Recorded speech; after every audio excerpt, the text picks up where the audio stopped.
Praise lord. దేవునామానికి స్తోత్రం కలుగును గాక. యేసుక్రీస్తు నామములో మీకందరికీ వందనములు తెలియజేస్తున్నాం. అందరికీ శుభాలు తెలియజేస్తున్నాం. హల్లెలూయా. మంచిది. అందరూ బాగున్నారా? మీరు, మీ పిల్లలు, మీ కుటుంబము ఆరోగ్యంతోనూ, సంతోషముతోనూ, సమాధానముతోనూ మంచిగా మీరు వర్ధిలింపజేస్తూ, దేవుడు మిమ్మల్ని మంచిగా దీవిస్తూ మంచిగా బ్రతకాలని ప్రభు సన్నిధిలో ప్రార్థిస్తున్నా. God bless you. ఈ దినమున మనం వింటున్నామంటే వర్తమానము, దశమ భాగము ఇవ్వకపోతే పరలోకము లేదా? చెప్పండి. దశమ భాగము ఇవ్వకపోతే పరలోకము లేదా అనే మాటను మనము వాక్యానుసారముగా మనం వినబోతూ ఉన్నాం. పాత నిబంధన ప్రకారంగా మనం చూస్తే ఈ దశమ భాగము ఎక్కడి నుంచి వచ్చింది, ఏ విధంగా ఇచ్చేవారు, వారు ఏ విధంగా దీవించబడ్డారు, ఏ విధంగా ఆశించబడ్డారు. మరి పాత నిబంధన ప్రకారంగా దశమ భాగం అనేది ఇవ్వాలని మరి ఆజ్ఞ తెలియజేస్తూ ఉన్నది. మరి ఈ కొత్త నిబంధన కాలంలో మనం ఉన్నాం గనక, కృపకాలంలో మనం ఉన్నాం గనక, యేసు ప్రభు ఎక్కడైనా దశభాగం ఇవ్వమని చెప్పాడా? చెప్పలేదా? మనం ఇవ్వచ్చును లేక ఇవ్వద్దా అనేది మనము ఈ సబ్జెక్టులో మనము చక్కగా విందాం. ఓకేనా? రండి. దశమ భాగము ఇవ్వకపోతే పరలోకము లేదా అనే మాటను మనం వింటున్నాం. చూద్దాం రండి. ఆదికాండము 14వ అధ్యాయము 12వ వచనము చదువుకుందాం.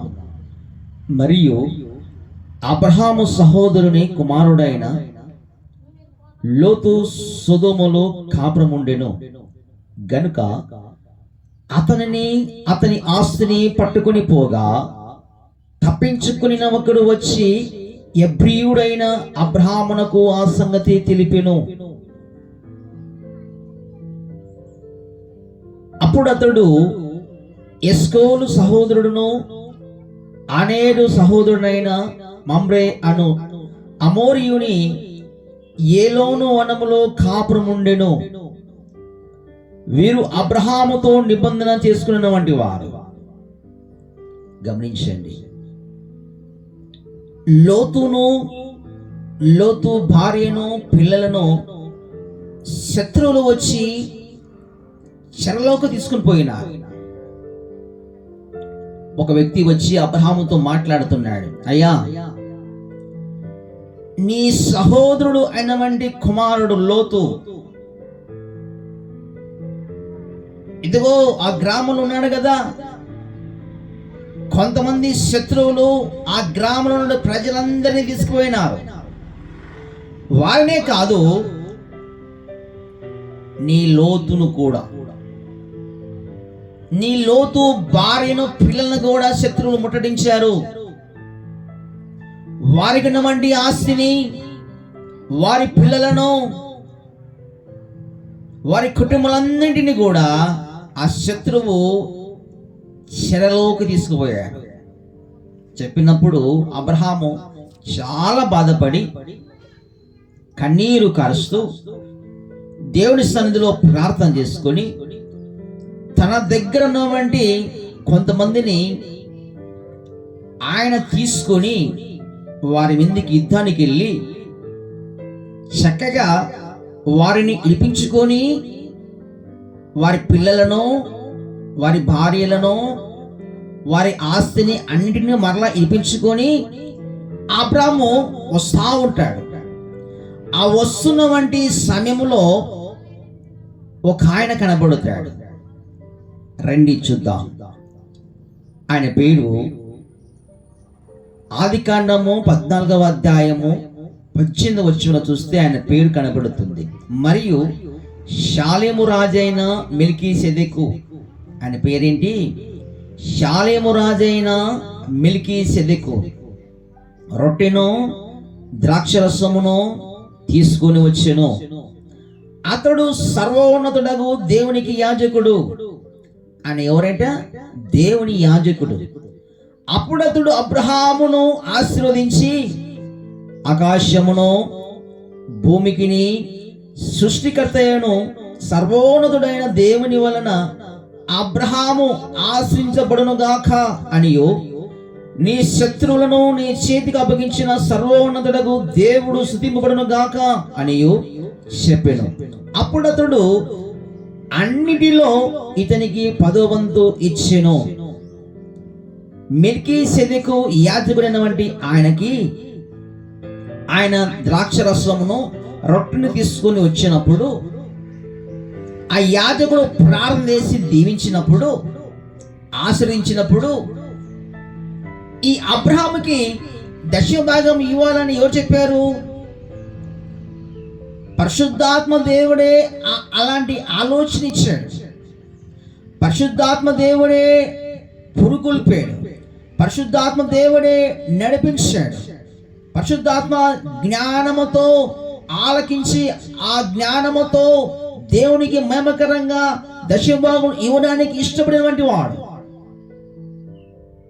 హల్లెలూయా. అర్థమవుతుందా? యాజకుడు వచ్చాడు, ద్రాక్షరసం తీసుకొచ్చాడు, రొట్టెను తీసుకొచ్చాడు, ప్రార్థన చేశాడు, దీవించాడు, ఆశ్రయించాడు. వెంటనే అబ్రహాము అన్నిటిలో, కొన్నిటిలో కాదు, అన్నిటిలో దశమ భాగములు తీశాడంట. హల్లెలూయా. అబ్రహాము ఈ విధంగా దేవుని మహిమార్థముగా ప్రభు తనకు తెలియజేసినటువంటి రీతిగా, ప్రభు ఇచ్చినటువంటి ఆజ్ఞ ప్రకారముగా, ప్రభు ఇచ్చినటువంటి ప్రేరేపణ ప్రకారముగా దేవునికి మహిమకరముగా అబ్రహాము దశభాగములు ఇచ్చాడు. హల్లెలూయా. అర్థమవుతుందా? అన్నిటిలో ఇచ్చాడంట, కొన్నిటిలో కాదు. కొంతమంది దశభాగములు కొన్నిటిలోనే ఇస్తారు. అబ్రహాం అయితే అన్నిటిలో ఇచ్చాడు. 10వ వంతు చెల్లించాడంట. ఎందుకు చెల్లించాడు? ప్రభువా, నన్ను కాపాడావు, నన్ను బ్రతికించావు, నాకు నా కుటుంబాన్ని దీవించావు.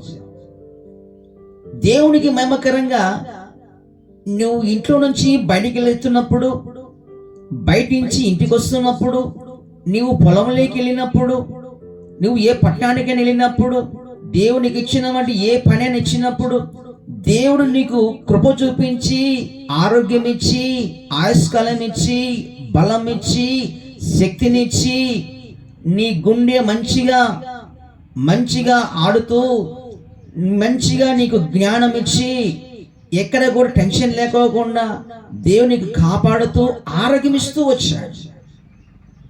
నీకు మంచిగా పని ఇస్తూ వచ్చాడు, నీకు ఆహారం ఇస్తూ వచ్చాడు. దేవుడిచ్చినటువంటి పనికిని, దేవునికి ఇచ్చినటువంటి జ్ఞానముకును, దేవునికి ఇచ్చినటువంటి ఆరోగ్యమును, దేవునికి కాపుదల ఇచ్చాడు, భద్రతనిచ్చాడు. అందుకే దేవుడు కృపను బట్టి నీకు ఆరోగ్యము, ఆయుష్కాలము, క్షేమం ఇచ్చి నీకు పని ఇచ్చాడు. నీకు దేవుడు మంచిగా ఆస్తినిచ్చాడు. దేవుడు నీకు ఇచ్చినటువంటి ఆ రాబడిలో దేవుడు ఏం కోరుతున్నాడు? దశమ భాగం 10వ వంతు చెల్లించు అంటాడు. ఆస్తి ఆయనదే, వెండి ఆయనదే, బంగారు ఆయనదే, పశువులు ఆయనవే, ఆయన ఇస్తాడు మనకి. దాంట్లో మనం ఏం చేయాలి? 10వ వంతు దశభాగము దేవునికి సన్నిధిలో విత్తమని మాట్లాడుతున్నాడు. హల్లెలూయా. అర్థమవుతుందా? నీకు దేవుడు ₹1 ఇచ్చాడు, 10 పైసలు మాత్రమే దేవుని సన్నిధిలో నీవు దశభాగం చెల్లించాలి. ₹10 ఇచ్చాడు, ₹1. దేవుడు ఏం కోరుతున్నాడు? 90 పైసలు నీది నాయన, నీవు నీ పిల్లలు తినండి, 10 పైసలు మాత్రమే నా సన్నిధిలో విత్తు అన్నాడు. దీని దశభాగం అంటాడు. ₹1 ఇస్తే 10 పైసలు దేవునికి, ₹1000 ఇచ్చినందుకు దేవునికి, ₹100 దేవునికి. దీని దశభాగం అంటాడు. ఇది ఎప్పుడు ఇవ్వాలి అంటాడు? ఈ యాజకుడు మెల్కీసెదెకు ద్రాక్షరసమును రొట్టెను తీసుకొని వచ్చినప్పుడు ఆయా సంఘాలలో బల్ల కార్యక్రమం ఏర్పాటు చేస్తూ ఉంటాడు. కొంతమంది వారం తీసుకుంటూ ఉంటారు, కొంతమంది నెలకు ఒకసారి తీసుకుంటూ ఉంటారు. దేవునికి మహిమకరంగా బల్ల కార్యక్రమం ఏర్పాటు చేసినప్పుడు ఆ ద్రాక్షరసం అనగా యేసు రక్తము మనం త్రాగినప్పుడు, ఆయన రొట్టెను అనగా ఆయన శరీరము మనం తీసుకుంటున్నప్పుడు, ఆ సేవకుడు మనం దీవించి ప్రార్థించినప్పుడు ఆ విధముగా దశభాగమును చెల్లించవలసి ఉన్నది. ఇది వాక్యానుసరణ వంటి సత్యం. హల్లెలూయా. మంచిది. చూడండి, అబ్రహాము కూడా దశభాగంలో చెల్లించినట్టుగా మనం చూస్తున్నాం. రెండో చూడండి, ఆదికాండము 28వ అధ్యాయము 20వ వచనము.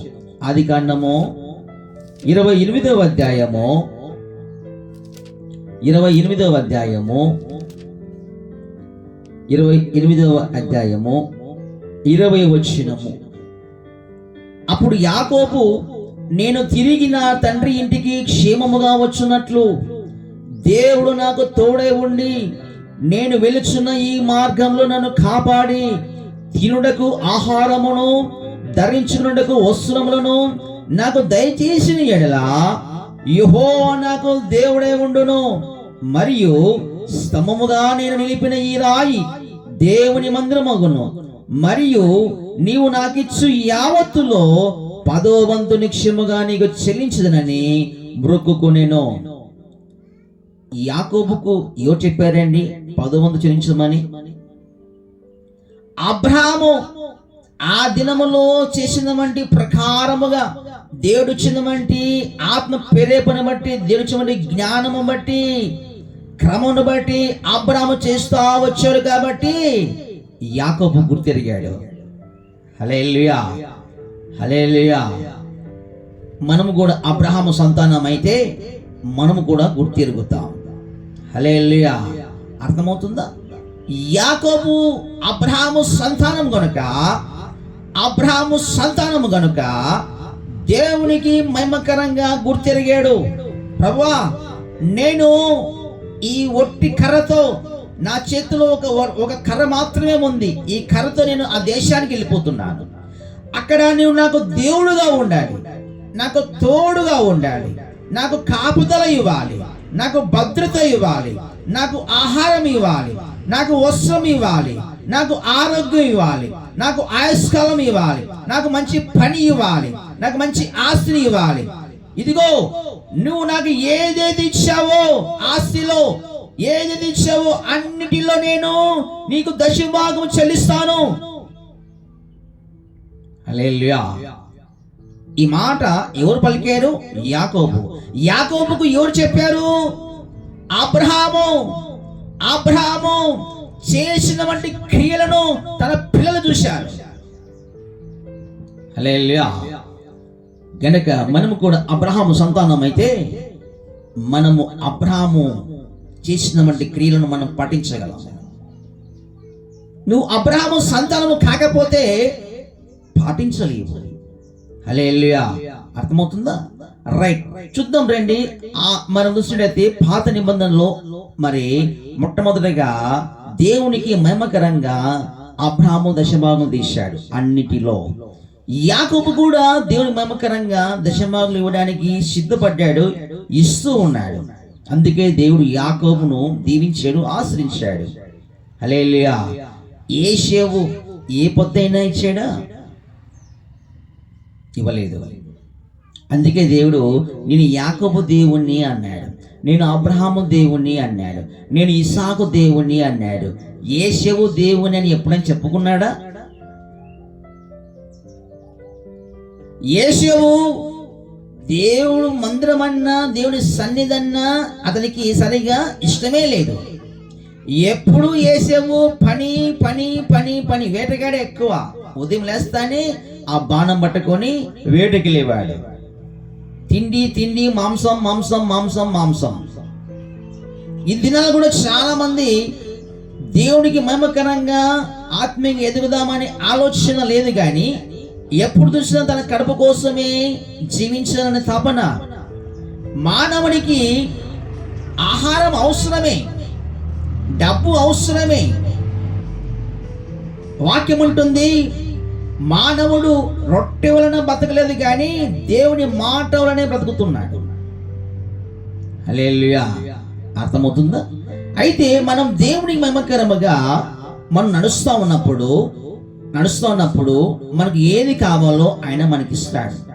పక్షులను చూడండి, విత్తవు కోయవు, వాటికి కొట్లు లేవు, వాటిని పోషించలేదా? వాటికంటే మీరు శ్రేష్ఠులు కారా? దేవుని మాట మనం నడుస్తూ ముందుకెళ్తున్నప్పుడు మనకు ఏది కావాలో ఆయన మనకి ఇస్తాడు. నీ పిల్లలకు ఏ సమయంలో పెళ్లిళ్ళు చేయాలో, ఎలాంటి అల్లులు రావాలో, ఎలాంటి కోడలు రావాలో, నీకు ఎలాంటి ఇల్లు కావాలో, ఎలాంటి ఉద్యోగం ఇవ్వాలో అన్ని దేవుడు ఇస్తాడు. అయితే నువ్వు దేవుని మాట విని నడుచుకుంటున్నావా? దేవుని ఆజ్ఞలకు లోబడుతున్నావా? దేవుని కట్టడలకు లోబడుతున్నావా? దేవునికి మహిమకరంగా బ్రతకడానికి ఇష్టపడుతున్నావా? గమనించండి, అబ్రహాము దేవుని మాటకు లోబడ్డాడు. పిలిస్తేనే నిశ్చిత ప్రకారం వస్తాను ప్రభా అని తన భార్య ఇద్దరు చేశాడు. ఇసాకు దేవునికి మహిమకరంగా నడుచుకున్నాడు. యాకోబు కూడా దేవుని మహిమకరంగా నడుచుకుంటూ ముందుకెళ్ళిపోయాడు. అందుకే దేవుడు నేను అబ్రహాము దేవుడను, ఇసాకు దేవుడను, యాకోబు దేవుడును అన్నాడు, కానీ యేషేవు దేవుడను అని ఎప్పుడు చెప్పలేదు. గమనించండి. ఇంకా మనం చూసినట్టయితే మరి పాత నిబంధనలో దశభాగము అనేది ఇంకెక్కడెక్కడ అంటే లేవి ప్రకారంగా మనము వాళ్ళు దశభాగులు ఇస్తూ వచ్చారు. ఆ లేవి క్రమము అన్నాడు దేవుడు. హల్లెలూయా. చూడండి, ఇంకా మలా గ్రంథంలో మనం చూసినట్టయితే మలా గ్రంథము రండి. మలా గ్రంథంలో మనం చూసినట్లయితే 3వ అధ్యాయంలో మనకు కనబడుతుంది. 3వ అధ్యాయం ఏంటి పాస్టర్ గారు? దశభాగము ఇవ్వకపోతే పరలోకం లేదా అన్న మాట కదా మనం చెప్తున్నారు. ఈ పాత నిబంధన ఎందుకు చూపిస్తున్నారంటే, మనం దశభాగం ఎక్కడి స్టార్ట్ అయింది, ఎవరెవరు ఇచ్చారు, ఎందుకు ఇవ్వాల్సి వచ్చింది, మరి కొత్త నిబంధన ఇవ్వనా లేదా అనడానికి ఇవన్నీ మనం వాక్యాన్ని చూస్తూ అక్కడికి వెళ్దాం. ఓకేనా? రైట్, రండి. మనం చూస్తున్నట్లయితే మలాకి గ్రంథము 3వ అధ్యాయం 7వ వచనం, మీ పితరుల నాట నుండి మీరు నా కట్టడలను గైకొనక వాటిని త్రోసివేసితిరి. అయితే మీరు నా తట్టు తిరిగిన ఎడలా నేను మీ తట్టు తిరుగుదునని సైన్యములకు అధిపతికి యెహోవా సెలవీయగా, మేము దేని విషయంలో తిరుగుదామని మీరందరూ, మానవుడు దేవుని యొద్ద దొంగిలునా? అయితే మీరు నా యొద్ద దొంగిలితిరి. దేని విషయములో? మేము నీ యొద్ద దొంగిలితమని మీరందరూ 10వ భాగమును ప్రతిష్ఠిత అర్పణను ఇయ్యక మీరు దొంగిలితిరి. ఈ జనమందరూ నా యొద్ద దొంగిలిచునే ఉన్నారు. మీరు శాపగ్రస్తులై ఉన్నారు. నా మందిరంలో ఆహారం ఉన్నట్లు 10వ భాగమంతయు మీరు నా మందిరపు నిధిలోనికి తీసుకుని రండి. దీని చేసి మీరు నన్ను శోధించిన ఎడలా నేను ఆకాశపు వాకిళ్లను విప్పి పట్టచాలంత విస్తారంగా దీవెనను కుమ్మరించేదనని సైన్యములకు అధిపతిగా యెహోవా సెలవిస్తున్నాడు. మీ పంటను తినివేయు పురుగులను నేను గద్దించేదను, అవి మీ భూమి పంటను నాశనం చేయవు. మీ ద్రాక్ష చెట్టు అకాలపు ఫలమును రాల్పకుండానని సైన్యములకు అధిపతిగా యెహోవా సెలవిస్తున్నాడు. అప్పుడు ఆనందకరమైన దేశములో మీరు నివసించురు గనుక అన్యజనులందరూ మిమ్మును ధన్యులు అందరూ. సైన్యములకు అధిపతిగా యెహోవా సెలవిస్తున్నాడు. హల్లెలూయా. మీరు శాపగ్రస్తులై ఉన్నారు అంటున్నాడు. ఎందుకు? దశభాగములు వారు ఇవ్వలేకున్నందున, ఇవ్వకోకుండా వారే దొంగిలిచున్నారు అంటున్నాడు. అంటే వారే తింటున్నారు, ఏమి ఇవ్వాలి అంటే పాత నిబంధనలలో కూడా కొంతమంది దొంగలు ఉన్నారు. ఎలాంటి దొంగలు? వీళ్ళు వ్యభిచారం చేయలేదు, నరహత చేయలేదు, బయట ఎవరిదో దొంగతనం చేయలేదు, కానీ దేవుని దగ్గరే వీళ్ళు దొంగతనం చేస్తున్నారంట. అదేంటండి అంటే దేవునికి ఇవ్వాల్సినటువంటి దశమాంశమును ఇవ్వకుండా వీళ్ళు దొంగతనం చేస్తున్నారని ప్రభు మాట్లాడుతున్నాడు. అట్లా చేసిన ఏమవును? శాపము వచ్చును. ఎవరి మీదికి? వారి కుటుంబం మీదికి. వారి కుటుంబం అంటే ఎవరు? భార్య భర్తలు. వారి కుటుంబం అంటే ఎవరు? పిల్లలు. అందుకే మీరు శాపగ్రస్తులే ఉన్నారు అంటే, శాపగ్రస్తులుగా ఉన్నప్పుడు వారింటిగా ఆనందం ఉండునా? ఆనందం ఉండదు. సంతోషం ఉండునా? సంతోషం ఉండదు. ఎప్పుడు గలాటలు, ఎప్పుడు కొట్లాటలు, ఎప్పుడు వ్యతిరేకత, ఇవే కనపడను.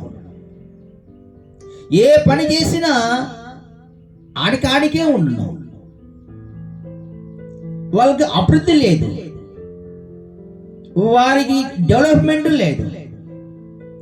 ఎక్కడ వేసిన గొంగలి అక్కడే ఉండును. అందుకే ప్రభు అంటాడు, మీరు నా యొద్ద దొంగిలిచునే ఉన్నారు, అందుకే మీరు శాపగ్రస్తులై ఉన్నారు అంటాడు. పాత నిబంధనలో దేవునికి లోబడి కట్టుబడి చక్కగా దశభాగం ఇచ్చేవారు ఉన్నారు. అదే పాత నిబంధనలో కొంతమంది దొంగలై ఉన్నారని ప్రభువే మాట్లాడుతున్నాడు. హల్లెలూయా. అయితే శాపము ఆ కుటుంబం మీద తాండమాడుతుందంట. రోగాలు, బాధలు, సమస్యలు, ఇరుకులు, అప్పులు, ఇవే కదా శాపం అంటే. అర్థమవుతుందా? ఎంత కష్టపడి పని చేసినా డబ్బులు వెళ్ళిపోతా ఉంటాయి. డబ్బులు వాళ్ళకి నిలకడ ఉండదు.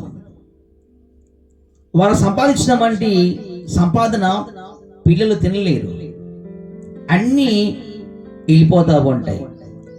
ఆ రోగాలకి, ఆ వ్యాధులకి, ఈ సమస్యలకు, దానిలకు, దీనిలకు వెళ్ళిపోతూ ఉంటాయి. దీన్ని ఏమంటారు అంటే శాపం. వాక్యం తెలియజేస్తా ఉంది, మీరు శాపగ్రస్తులే ఉన్నారు. మరి ఈ శాపం పోవాలంటే ఏం చేయమంటున్నారు అక్కడ? మీరు నా మందిరంలోకి 10వ వంతు దశభాగం తీసుకొని రండి, ఇది చేసి నన్ను శోధించండి అంటున్నాడు దేవుడు. అప్పుడు పట్టజాలంత ఆకాశపు వాకిలను నేను విప్పుతాను, దీవెనలు కుమ్మరిస్తాను. ఏంటి దీవెన అంటే? దీవెన అంటే అర్థం ఏంటి? నీ కుటుంబంలో ఆనందం, సంతోషం, ఆరోగ్యం, ప్రశాంతత, మనశ్శాంతి, క్షేమం. నువ్వు ఏం పని చేసినా మంచిగా ఫలిస్తుంది. ఇవన్నీ ఎక్కడ ఉన్నాయి? దశభాగంలో ఉన్నాయి. హల్లెలూయా. మనము ఇంట్లోకి వెళ్ళిపోవాలంటే బీగం లాక్ చేసి ఉంటాం, దాన్ని ఓపెన్ చేయాలంటే కీస్ కావాలి. ఆ కీస్ మనం ఓపెన్ చేస్తేనే ఆ బీగం తీసుకొని లోపలికి వెళ్ళగలం. హల్లెలూయా, హల్లెలూయా. అర్థమవుతుందా? అర్థమవుతుందా? కాబట్టి ఆశ్రదానికి తాళపు చెవి ఏంది అంటే దశభాగం. అందుకే అందుకే ఇది చేసి చూడండి, అకాలపు ఫలములు నేను రాల్పకుండా నేను సహాయం చేస్తాను. అక్కడ ఏమంటాడండి, మీ పంటను తినివేయి పురుగులను నేను గద్దించేదను, అవి మీ భూమి పంటను నాశనం చేయవు, మీ పంట మంచిగా అభివృద్ధి అవుతుంది అంటాడు. మీ పంట తినివేయి పురుగులను నేను గద్దిస్తా అంటాడు. ద్రాక్ష చెట్లు అకాల ఫలములు రాల్పకుండానని సైన్యములకు అధిపతిగా యెహోవా సెలవుచున్నాడు అంటున్నాడు. అంతేకాకుండా ఆనందకరంగా మీరు ఆ దేశంలో మీరు నివాసం చేస్తారు. మిమ్మల్ని చూసి చాలా మంది ధన్యులు అంటారంట. ఎవరు? అన్యులు అంటారంట. నీ ఇరుగు పొరుగు వారు అంటారంట. వాళ్ళకు దేవుడు మంచిగా సాయం చేశాడండి, దేవుడు వాళ్ళని ఎత్తుకున్నాడండి. ఇదే కదా, దేవుడు వాళ్ళను ఎత్తుకున్నాడండి. మరి నేను ఎత్తుకోడా దేవుడు? నువ్వు లోపడు దేవునికి, నిన్ను ఎత్తుకోడు. దేవునికి ఏమైనా పక్షపాతం ఉందా? దేవుని మాటకు లోబడు, ఆయనకు భయపడు. నిన్ను దేవుడు ఎత్తుకుంటాడుగా, నిన్ను భుజం మీద కూర్చుంటున్నాడు కదా ఆయన. హల్లెలూయా. అర్థమవుతుందా? గనుక వారు ఆనందము ఉంటారంట, ఆనంద దేశంలో వాళ్ళు ఉంటారంట. అంటే సుఖశాంతులతోనూ క్షేమముతోనూ నెమ్మదితోనూ. చాలా మంది చెప్తూ ఉంటారు, అయ్యా మా ఇంట్లో ఎప్పుడు చూసినా రాయి గుండు వేసినట్టే ఉంటుంది. ఎలా ఉంటుంది అంట? రాయి గుండు వేసినట్టే ఉంటుంది అయ్యా ఎప్పుడు చూసినా. మా నా భర్త తాగబోతాడు, తిరుగుబోతాడు, అన్నీ ఖర్చులు పెడతా ఉంటాడు, ₹1 ఇంటికి తేడు, నేను కూలి పనికి పోవాలి, తెచ్చుకోవాలి, తినాలి. గమనించండి, మా పరిస్థితులు ఏంటి? ఇదిగో ప్రభు నీతో మాట్లాడుతున్నాడు. నువ్వు దేవుని మాటకు లోబడి చక్కగా నడుచుకుంటూ ఆయన ఆజ్ఞకు లోబడి ఈ విధంగా నువ్వు చేస్తే నిన్ను దేవుడు ఎందుకు దీవించాడు? మీకు ఒక మాట, ఇప్పుడు రైతు ఉన్నాడు, అతనికి 5 ఎకరాల పొలం ఉన్నది. 5 ఎకరాల పొలం ఉన్నది, చక్కగా బోరు ఉన్నది, మంచిగా బోరులో నీళ్లు ఉన్నాయి, సమృద్ధిగా ఉన్నాయి. రైట్, బాగానే ఉంది. ట్రాక్టర్తో దున్నించాడండి, దున్నించాడు, చక్కగా మంచిగా నీళ్లు ఉన్నాయి. ఇప్పుడు ఆ వ్యక్తి ఏం చేయాలి? విత్తనాలు వేయాలి. ఏ విత్తనాలు? మంచి విత్తనాలు వేయాలి.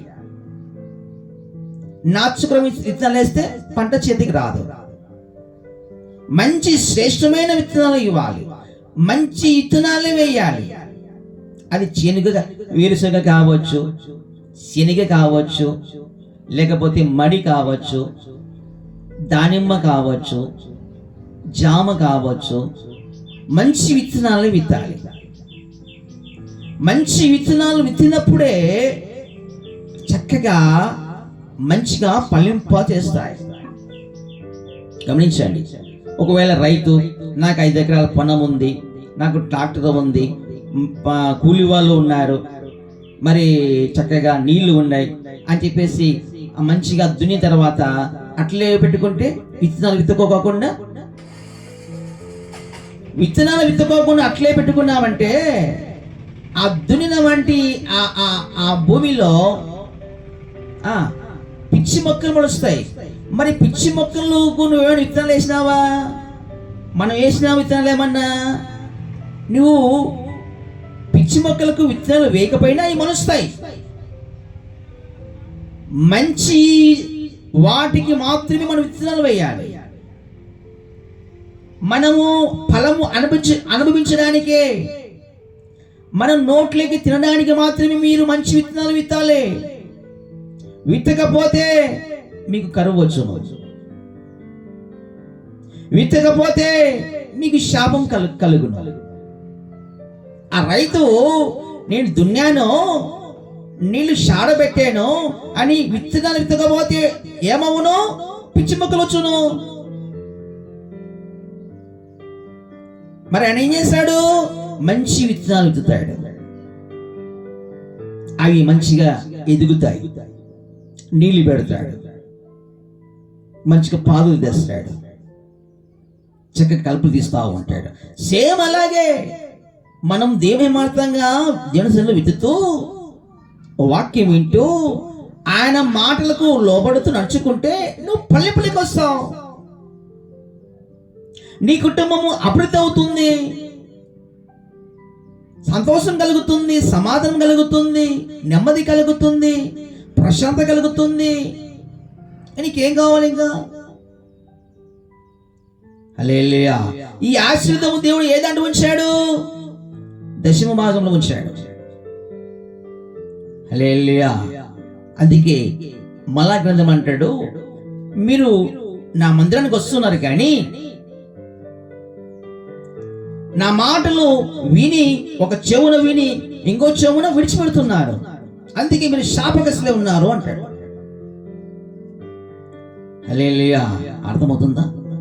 కనుక దేవుని మాట మనము లక్ష్య పెట్టాలి, దేవుని మాట మనం వినాలి, దేవుని మాట మనం నమ్మాలి, దేవుని మహిమకరంగా జీవించడానికి ఇష్టపడాలి, దేవునికి లోబడాలి.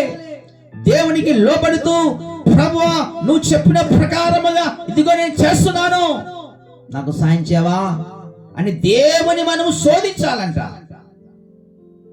హల్లెలూయా. అర్థమవుతుందా? రండి చూద్దాం.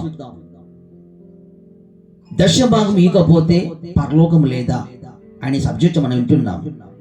ఇప్పుడు చూద్దాం రండి, ఇంకా ఎవరు దశభాగంలో ఇచ్చేవారు అనేది మనం చూసినట్టయితే ఒక మాట చూద్దాం. మత్తయి సువార్త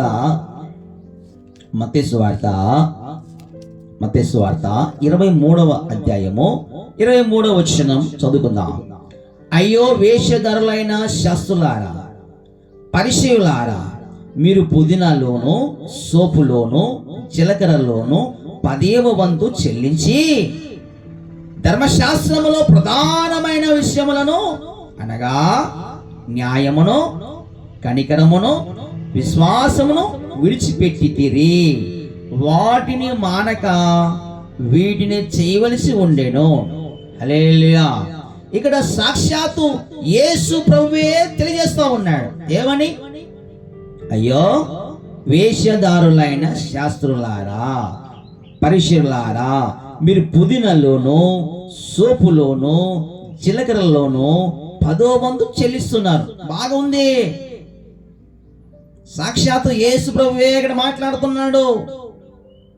వేషధారులైన వంటి శాస్త్రులారా, పరిసయ్యులారా, ఇదిగో మీరు మాత్రము చక్కగా జీలకర్రలోను పుదీనాలోను మీరు చక్కగా 10వ వంతు చెల్లిస్తూ ఉన్నారు.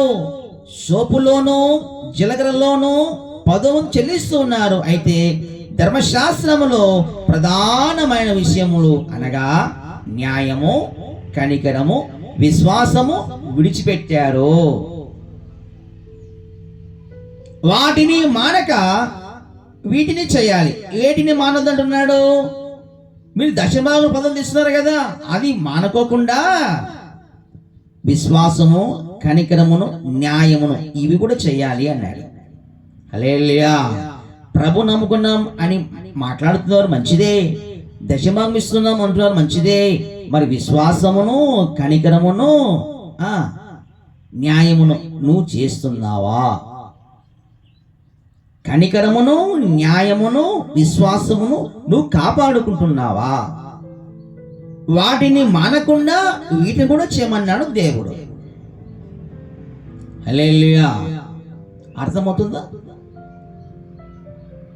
శాస్త్రులు పరిసయ్యులు ఏం చేస్తున్నారు? దశభాగాలు ఇస్తున్నారు. పుదీనాలోను సోపులోను జీలకర్రలోను 10వ వంతు దేవునికి ఇస్తున్నారు. అయితే విశ్వాసమును కనికరమును న్యాయమును హల్లెలూయా విడిచిపెట్టేశారు. అట్లా చేస్తే దేవుడు ఒప్పుకోడు. అవి చేస్తూ ఇవి చేయండి అన్నాడు దేవుడు. హల్లెలూయా. ఇప్పుడు పాయింట్కి వస్తున్నాం, చూడండి రండి. ఇంకా ఏమంటాడు? మత్తయి సువార్తలోనే మనం చూస్తున్నట్లయితే అక్కడ ఒక మాట మాట్లాడతాడు. 5వ అధ్యాయం 5వ అధ్యాయం 20 వచనము చదువుకుందాం. 20 వచనము చదువుకుందాం. శాస్త్ర నీతి కంటేనో పరిశీల నీతి కంటేనో మీ నీతి అధికము కాని ఎడల మీరు పరలోక రాజ్యంలో ప్రవేశింపరని మీతో చెప్పుచున్నాను. అది చెప్పండి, ఏమంటున్నా అక్కడ? ఏమంటున్నానండి? శాస్త్ర నీతి కంటేనో పరిశీల నీతి కంటేనో మీ నీతి అధికము కాని ఎడల మీరు పరలోక రాజ్యంలో ప్రవేశింపరని మీతో చెప్పుచున్నాను. ఏంటి దాని అర్థం? పరిశీలు శాస్త్రులు ఏం చేస్తున్నారని? దశభాగంలోను చక్కగా బాగున్నారు. అయితే వారు ఏం చేయలేదు? కనికరము, విశ్వాసము, న్యాయము హల్లెలూయా వదిలేశారంట. అయితే ప్రభు ఏమంటున్నాడు? శాస్త్ర నీతి కంటే మీ నీతి అధికము కాకపోతే, హల్లెలూయా. ఇప్పుడు ప్రభు ఏం కోరుతున్నాడు? దశభాగాలు ఇస్తూ మనము కూడా ఇదిగో నీతి, ఇదిగో న్యాయము, ఇదిగో విశ్వాసము, ఈ విధముగా మీరు చేయాలి అంటాడు. హల్లెలూయా చెప్పండి. మీరు ఈ విధంగా చేయాలి. వారి నీతి కానీ మీ నీతి అధికము కావాలి అంటాడు దేవుడు అక్కడ. న్యాయము, కనికరము, విశ్వాసము మీరు చేస్తూ, దశభాగములు మీరు చేస్తూ, వారి నీతి కంటే మీ నీతి అధికం కావాలి అంటే అర్థం ఏంటి? వారి దశభాగం ఇస్తున్నారు, 10 మంది ఇస్తున్నారు, మనము 11వ వంతు ఇవ్వాలి. అంటే 1% కానీ 2% కానీ పెంచాలి అంటాడు. వారి నీతి కంటే మీ నీతి అధికము కావాలి. అధికము కాని ఎడల మీరు పరలోకములో ప్రవేశింపరని సాక్షాత్తు ఆయన చెప్పాడు. హల్లెలూయా అర్థమవుతుందా? ఏమి కలిగి ఉండమంటాడు దేవుడు? ఏమి కలిగి ఉంటున్నాడు దేవుడు చెప్పండి? న్యాయమును. ఇదని పంచాలు వేస్తా ఉంటాడు.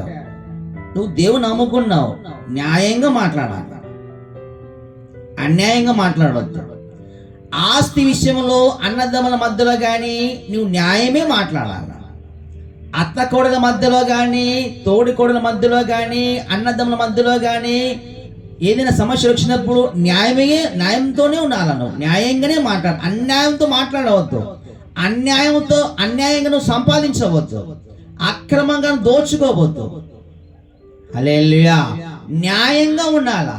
ఏది న్యాయం అదే ఉండాలా.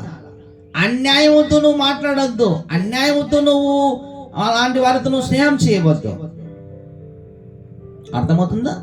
స్వార్థం అనేది నీలో ఉండవద్దు, న్యాయముగా ఉండాలి. దేవునికి ఏది ఇస్తే అదే తినాలా. అన్యాయంగా స్థలాలను కబ్జా చేయవద్దు, అన్యాయంగా నువ్వు లంచాలు తీసుకోవద్దు, అన్యాయంగా నువ్వు దోపిడీలు చేయవద్దు, అన్యాయంగా అక్రమంగా నువ్వు చలామణి కావద్దు, అన్యాయంగా నువ్వు ఎవరు దోసుకోవద్దు. న్యాయముతో ఉండాలా. నీకు దేవుడు ఏది చేయడు అదే తినాలా.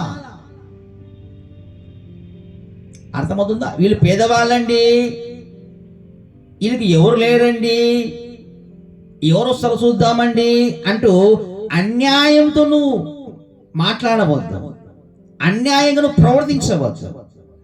అట్లా చేస్తే పరలోకం లేదన్నాడు దేవుడు. అర్థమవుతుందా? నువ్వు దశభాగాలు ఇచ్చినా, చర్చికి వెళ్ళిపోయినా న్యాయము తప్పితే నీ పరలోకం లేదు. ప్రియ సహోదరి సహోదరుడా,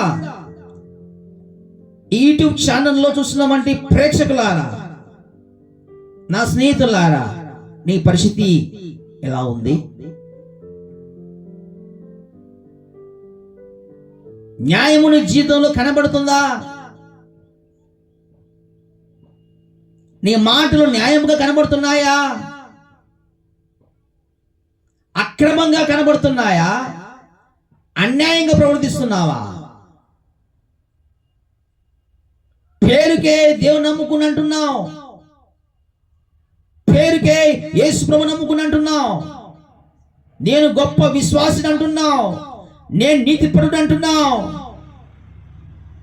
నాలాంటి వాడు ఇంకొకరు లేడు అంటున్నావు.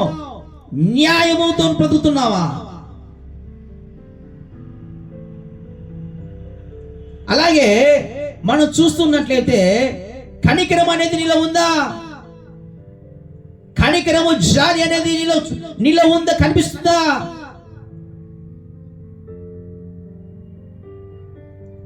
కనికరము జాలి ప్రేమ అనేది నువ్వు చేస్తున్నావా? ఈ కనికరము జాలి ప్రేమ లేకపోతే నీకు పరలోకం లేదని వాక్యం ఉంది కదా. నువ్వు ఎన్ని పాటలు పాడితే ఏ లాభం అండి? నువ్వు ఎన్ని ప్రసంగాలు చేస్తే ఏ లాభం అండి? నువ్వు ఎన్ని సంఘాలు మారిపితే ఏం లాభం అండి? దేవుడు ఒక్కడే కదా.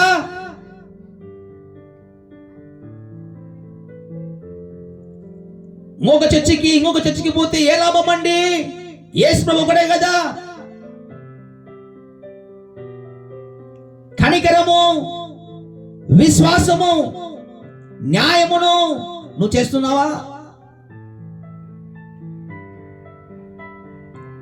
శాస్త్రులు పరిసయ్యులు వారి నీతి కంటే నీ నీతి అధికం కావాలన్నాడు. అంటే కొత్త నిబంధనలో కూడా దశభాగం అనేది ఉన్నది. ప్రభువే చెప్పాడు అది. కొంతమందికి డౌట్, పాత నిబంధన కదా దశభాగం అనేది, కొత్త నిబంధన లేదు కదా. ప్రభు చెప్పే మాట కదా అది. వారి నీతి కంటే నీ నీతి అధికం కాకపోతే పరలోకంలో నువ్వు ప్రవేశించలేవు. ఆకాశంలో భూమిని గతించిన గాని నా మాట సున్నాయినను అరసున్న కూడా పుల్లు కూడా పోతుని చూచిన దేవుడు రోషముల దేవుడు యేసు ప్రభు. ఆయన మాట దాటి పోగలవా పరలోకానికి? ఆయనకు విరోధంగా నువ్వు జీవించి పోగలవా? ఆయన ఆజ్ఞ అతిక్రమించి పోగలవా? ఈ భూలోకంలో ఎవరి తరం కాదు. హల్లెలూయా. అర్థమవుతుందా? పాత నిబంధనలో దశభాగం ఉంది, కొత్త నిబంధనలో కూడా దశభాగం అనేది ఉంది. ఇంకా మనం చూసినట్టయితే టైం ఇది కూడా ముగిస్తున్నా. నీ ఆత్మ వర్ధిల్ల కొలది దశభాగం ఇవ్వు అన్నాడు. పాత నిబంధనలో 10 వంతు మాత్రమే. కొత్త నిబంధన వారి నీతి కంటే నీతి అధికం కావాలన్నాడు. అదేంటి మరి? ఎందుకు డౌటు? నీకు వాక్యం తెలియదా? వాక్య జ్ఞానం లేదా? బైబిల్ చదవలేదా?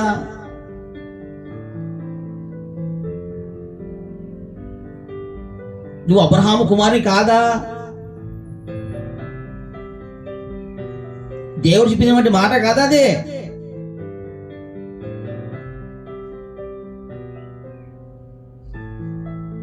నీకన్నా అన్యుడు మేలు, కొంచెమన్నా భయపడతాడు.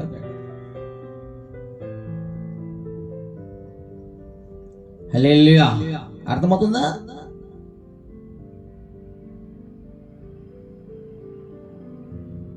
గనుక దేవునికి మహిమకరంగా దేవుని ఆజ్ఞకు మనం లోబడాల్సింది. శాస్త్ర నీతి కంటే మన నీతి అధికం కావాలన్నాడు. అంటే దశభాగము మనము పెంచాలి. పాత నిబంధన 10%, 10%. కొత్త నిబంధన వచ్చేకల్లా 1% పెంచెక్కువ అన్నాడు. 11 కావచ్చు, 12 కావచ్చు, నీ ఇష్టం, నీ చాయిస్. నీ ఆత్మ వర్ధిల్ల కొలది దేవుని ఎంతగా ప్రేమిస్తావో.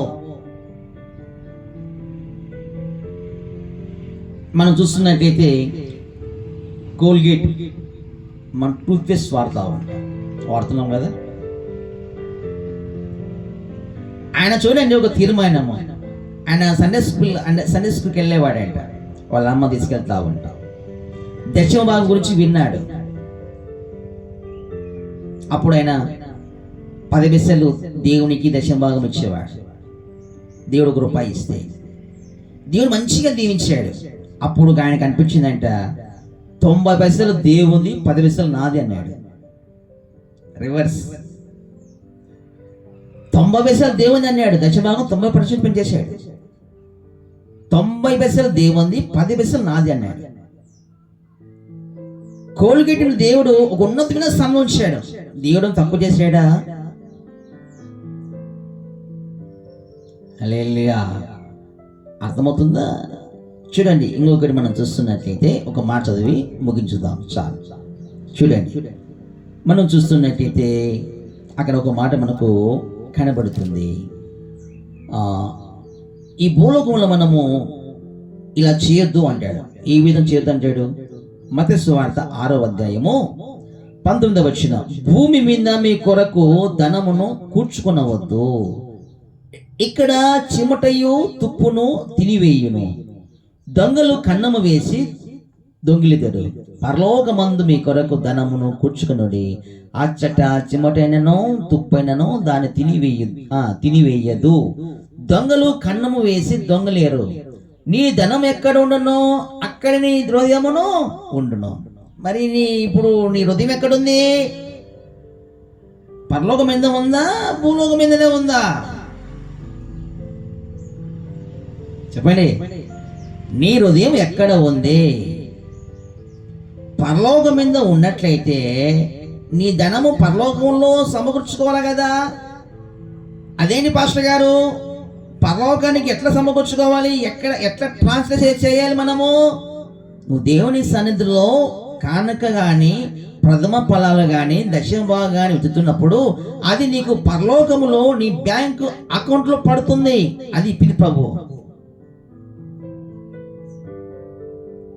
నువ్వు బ్రతికున్నప్పుడు, నీకు ఆయుష్కాలం ఇచ్చినప్పుడు, శక్తినిచ్చినప్పుడు, పని ఇచ్చినప్పుడు, సంపాదించినప్పుడు నువ్వు దేవుని వైమార్థంగా ఈ విధంగా దశమాగులు కానీ కానుకలు కానీ దేవుని సన్నిధిలో సమర్పించుకుంటూ వితుతూ ఉంటే నీవు పరలోకంలో ధనమును సమకూర్చుకుంటున్నావని అర్థం. ఈ లోకంలో బ్రతుకుతే ఎంతకాలం బ్రతుకుతావు? 100 సంవత్సరాలు బ్రతుకుతావు, అంతేనా? అబ్బాబ్బా అంటే ఒకవేళ 120 సంవత్సరాలు, 110 సంవత్సరాలు, లేక 70 సంవత్సరాలు, 60 సంవత్సరాలు తర్వాత ఈగో ఈ గాలి ఎక్కడ ఉండాలి? అక్కడే కదా. అక్కడికి పోవాలి కదా మనము. అక్కడికి పోకపోతే ఇంకెక్కడికి పోతావు? నరకమే గతి. హల్లెలూయా. అర్థమవుతుందా? మరి నువ్వు నరకానికి పోవాలనుకుంటున్నావా, పరలోకం పోవాలనుకుంటున్నావా? చెప్పండి, నరకానికి పోవాలనుకుంటున్నావా, పరలోకం పోవాలనుకుంటున్నావా? నీ హృదయం ఎక్కడుంది? పరలోకం ఉంది, పరలోకం మీద ఉంది అని హృదయం అంటున్నావు. మరి నువ్వు ధనం ఎక్కడ కూర్చుకుంటున్నావు? భూమి మీద సంపాదించుకుంటూ దాచిపెట్టుకుంటున్నావు.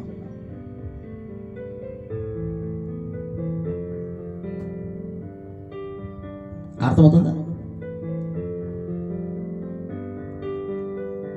చూడండి, భూమి మీద సమకూర్చుకుంటూ దాచిపెట్టుకుంటూ ఉన్నట్టయితే గవర్నమెంట్ ట్యాక్స్ కట్టుకోకుండా ఏమంటారు? అది బ్లాక్ మనీ అంటారు. ట్యాక్స్ కట్టకపోతే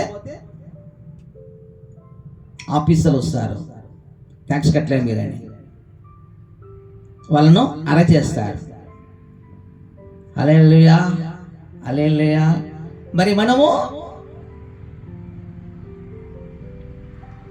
దేవుని మాటకు లోపడుకోకుండా మనం కట్టకపోతే మనం దొంగలమే. హల్లెలూయా. అర్థమవుతుందా? ఈ జ్ఞానం నీకు లేదా?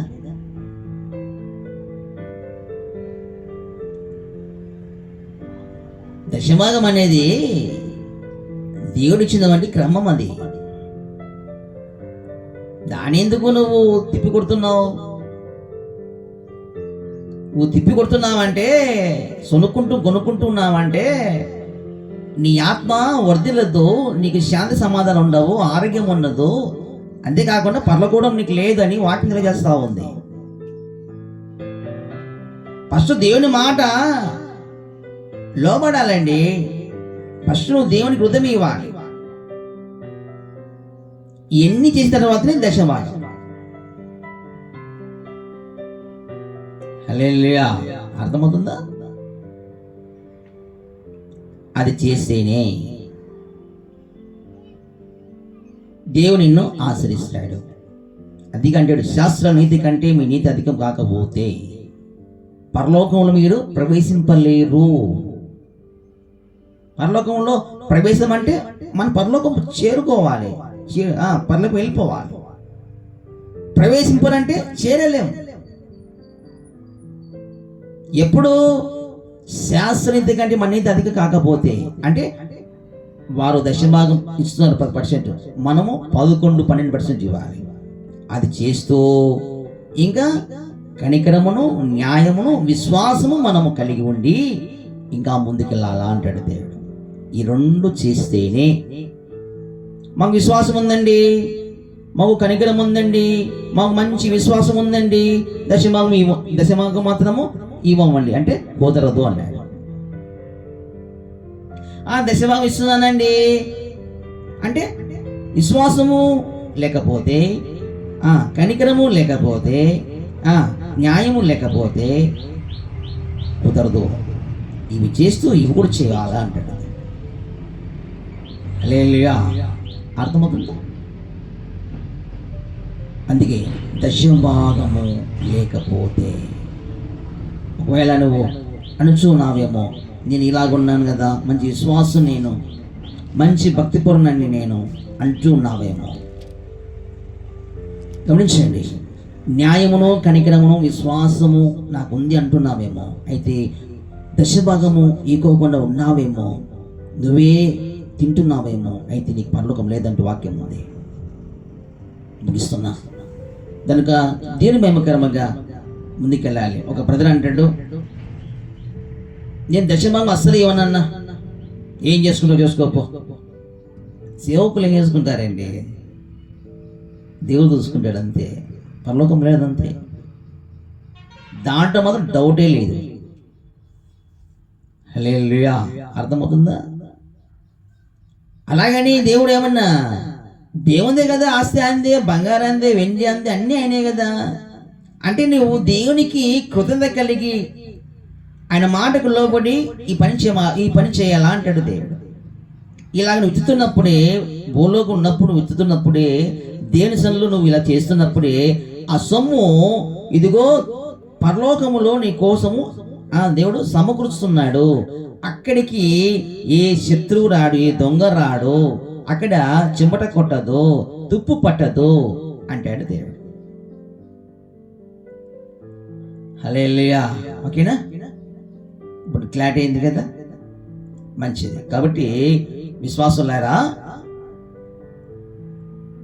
దేవుని బిడ్డలారా, మీరు కూడా దేవునికి మహిమకరముగా చక్కగా దేవుని ప్రేమిస్తూ విశ్వాసమును మీరు కాపాడుకుంటూ, చెప్పండి, విశ్వాసమును మీరు కాపాడుకుంటూ, న్యాయమును, కనికరమును మీరు చూపిస్తూ, దశభాగములు కూడా అనేది దేవుని సన్నిధిలో విత్తుతూ ముందుకెళ్ళాలి. ఆ దశభాగము యాజకుడు తీసుకుంటూ, లేవీడు తీసుకుంటూ, సేవకుడు తీసుకుంటూ మిమ్మల్ని దీవిస్తాడు, ఆశ్రయిస్తాడు. అది ఆయన ఏమని చేసుకుని నీకు సంబంధం లేదు. ఇంకా చెప్పండి, అది ఆయన ఏమని చేసుకుని నీకు సంబంధం లేదు. మీరు దేవుడికి ఇచ్చారంతే, క్రమానికి లోబడ్డాడు. అర్థమవుతుందా? ఆ సేవకుడు ఆ సొమ్మును ఒకవేళ తీసుకొని మందిరంలో కానీ ఉపయోగించుకొని అలాగా మీటింగ్స్లో కానీ మరి ఆ విధంగా ఆయన తినడానికి కూడా ఆయనకు కృపనిచ్చాడు దేవుడు. హల్లెలూయా. అర్థమవుతుందా? ఆయన తినుచు మందిరంలో ఖర్చు పెట్టుకుంటూ దేవుని మహిమకరంగా పరిచర్లో ముందుకెళ్తాడు. అప్పుడు నువ్వు చేస్తున్నప్పుడు ఆ విధంగా ఆ ప్రభు నేను చూసి, నీ క్రియలు చూసి, ఎంత సొమ్ము దేవునికి ఇచ్చావో అది దేవుడు పరలోకంలో నీ కోసం ఎత్తి పెడతాడు. ఇది చేస్తేనే కదా నీకు పరలోకం పోయినప్పుడు దేవునికి ఇచ్చేది, నీకోసం ఎత్తిపెట్టేది. నువ్వు సొమ్ము ఎత్తగా పెట్టకపోతే నీ హృదయం ఎక్కడ ఉంది? ఇప్పుడు పలుకు మీద లేదు, నీళ్ళు. హల్లెలూయా. ముగిస్తున్నా. కనుక దేవునికి మహిమకరంగా మనము పరలోకములకి ప్రవేశించాలంటే ఖచ్చితముగా విశ్వాసము, కనికరము, న్యాయము చేస్తూ శాస్త్ర నీతి కంటే మన నీతి అధికముగా కావాలంటే వాళ్ళు 10% చెల్లించారు, మనము 11% లేదా 12% లేదా 13%, 20%, ఇదిగో టోల్ గేటు మరి మరి ఈ విధంగా ఆయన 90% చెల్లించాడు.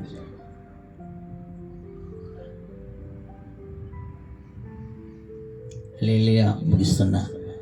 నీ చాయిస్ అది, 1% పెంచామంటాడు దేవుడు. నీతి అధికం కావాలా అంటాడు. అర్థమవుతుందా? మంచిది. దేవునికి మహిమకరముగా మన చిన్న ప్రార్థన చేసుకుందాం. స్తోత్రం తండ్రి, యేసు నామములో ప్రార్థిస్తున్నాం. చక్కని వర్తమానం ద్వారా అందరితో మాట్లాడారు. ఈ దినాల్లో చాలా మందికి దశభాగం ఇవ్వాలా వద్దా అనేది డౌట్లో ఉన్నారు. నైనా మీరు ఆ డౌట్ క్లియర్ చేశారు. వాక్యానుసారంగా మీరు మాట్లాడుతూ వచ్చారు. అందును బట్టి నామని మహిమపరుస్తున్నాం. మా ఆత్మలు, మా శరీరములు, మా ప్రాణములు, మా కుటుంబములు మీకు సమర్పిస్తున్నాం. ప్రభా, నీ నా మహిమార్థంగా ఈ యూట్యూబ్ ఛానల్లో ఎంతమంది చూశారో వాళ్ళందరినీ దీవించి ఆశ్రయించండి. మీరు రాకడకు సిద్ధపరచుకొని చక్కగా మీకు లోపడుతూ, క్రమానికి లోపడుతూ ముందుకు సాగడం కృప చూపించి మీ మహిమ అందుకోమని యేసు నామములో ప్రార్థిస్తున్నాం తండ్రి. ఆమేన్. God bless you. మీరు కొత్తగా చూసినట్టయితే యూట్యూబ్ ఛానల్ను సబ్స్క్రైబ్ చేసుకోండి, లైక్ చేయండి, షేర్ చేయండి. అనేక మంది ప్రజలు బలపరచడానికి మాత్రమే, మరి మనము ఆ రాజ్యం కట్టడానికి మాత్రమే మనం ఈ పని చేద్దాం. God bless you.